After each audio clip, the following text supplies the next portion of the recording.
Alam mo ba ang tamang pag-squat para tamaan ng iyong butt? Kung hindi pa, para sa iyo ang video na ito.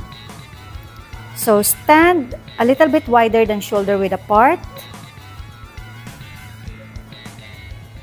And wag niyong i-extend palabas yung butt ninyo. Tuck it in.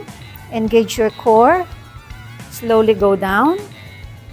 And make sure na ang knee ninyo ay hindi lalagpas sa toes ninyo. At dapat yung knee ninyo at yung butt ninyo magka-level siya. Don't go deeper.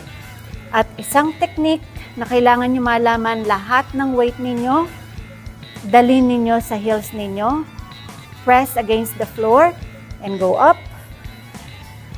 At pag umangat kayo, huwag nyong ilalak yung knee ninyo katulad nito. At ang isa pang technique, mind-muscle connection. Isipin ninyo yung